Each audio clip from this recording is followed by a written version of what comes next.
నేను prime debate కొనసాగిద్దాం. మనతో పాటుగా చర్చలో పాల్గొంటున్నారు శేఖర్ రెడ్డి గారు, వైసీపీ అధికార ప్రతినిధి, మనతో పాటుగా లైవ్లోకి అందుబాటులోకి వచ్చారు. అలాగే సంపత్ రాజు గారు, టీడీపీ అధికార ప్రతినిధి కూడా మనతో పాటుగా లైవ్లో జాయిన్ అయ్యారు. బాలకోటి గారు, అమరావతి బహుజన్ జేఏసీ నాయకులు కూడా మనతో పాటుగా లైవ్లోకి అందుబాటులోకి వచ్చారు. దాసరి కిరణ్, జనసేన అధికార ప్రతినిధి కూడా మనతో పాటుగా లైవ్లో జాయిన్ అయ్యారు. శేఖర్,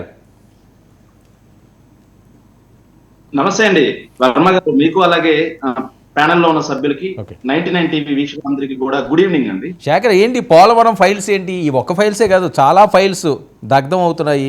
మదనపల్లి అంటే పెద్దిరెడ్డి గారు ఏదో చేశారంటారు, తిరుపతి అదంతా వాళ్ళు కుట్రంటారు. ఇప్పుడు పోలవరంలో ఎవరు కుట్రున్నది? మీ ప్రభుత్వం కాకపోయినా, మీకు ఇప్పుడు పదవులు లేకపోయినా పాలన మాత్రం మీకు అనుసరణలోనే కొంతమంది అధికారులతో సాగుతుంది. ఇదంతా మీ కుట్రే. గతంలో మీరు చేసిన తప్పులన్నీ కూడా కప్పిపుచ్చుకోవడానికి ఇలా కాల్చి బూడిద చేస్తున్నారన్నది ప్రధానంగా మీ మీద వస్తున్న ఆరోపణలు. ఇది అధికార పార్టీల మీద ఎక్కువగా అంటారు, ప్రతిపక్షంలో ఉన్న మీ మీద వినిపిస్తున్న వాయిస్.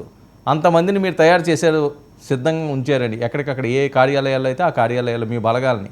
ఎలా ఉందంటే, ఏదైతే 2019 నుంచి 2024 వరకు వైఎస్ఆర్ కాంగ్రెస్ పార్టీ పోలవరాన్ని పూర్తి చేయలేకపోతుంది, దద్దమ్మ ప్రభుత్వం, చేతగాని ప్రభుత్వం, జగన్మోహన్ రెడ్డి గారికి చేత కాదు, అవసరమైతే జగన్మోహన్ రెడ్డి గారు దిగిపోండి అని చెప్పేసి కూటమి పార్టీల్లో ఒక బీజేపీ లాస్ట్ లో తప్పిస్తే జనసేన అండ్ టీడీపీ ఇద్దరు మొత్తం జగన్మోహన్ రెడ్డి గారి మీదే నెపం వేసేలా, జగన్మోహన్ రెడ్డి గారు కాంట్రాక్టర్ ని మార్చడం వల్ల మాత్రమే లేట్ అయిపోయింది, వాళ్ళు కొట్టుకుపోయింది, డయాఫ్రమ్ వాళ్ళు కొట్టుకుపోయింది, ఇలాంటి మాటలన్నీ మాట్లాడి చివరికి వచ్చేసరికి వాళ్ళే ఒక ఇంటర్నేషనల్ ఎక్స్పోర్ట్ కమిటీ అని చెప్పి ఒక కమిటీని తెచ్చుకున్నారు. ఆ కమిటీని తెచ్చుకున్న తర్వాత ఆ కమిటీ మొత్తం ఏదైతే మొత్తం ఫైల్స్ చూడటం, అలాగే గ్రౌండ్ లెవెల్కి వెళ్ళేసి మొత్తం దాన్ని మొత్తం నిశ్చితంగా పరిశీలించిన తర్వాత సెంట్రల్ వాటర్ కమిషన్ అంటే సిడబ్ల్యూసికి వాళ్ళకి నివేదిక ఎంతలా బుక్ ఉంటుంది, ఆ నివేదిక సమర్పించి ఆ నివేదికలో స్పష్టంగా రాశారు.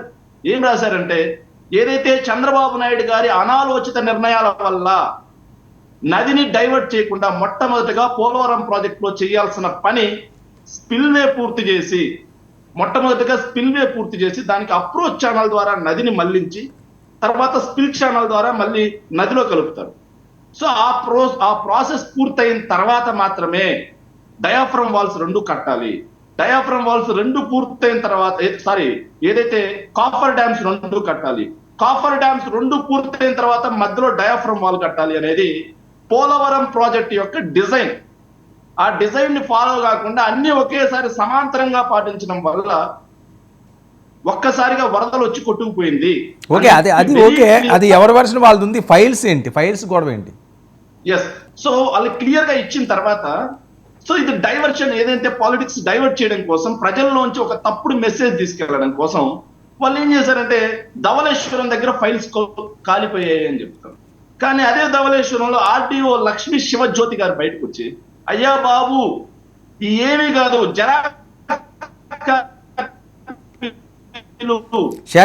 శేఖర్ మీరు సిగ్నల్లోకి రావాలి. ఎందుకంటే మీ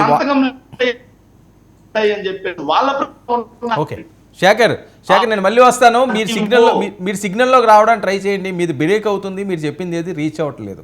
ప్లీజ్ సిగ్నల్లోకి రావడానికి ట్రై చేయండి.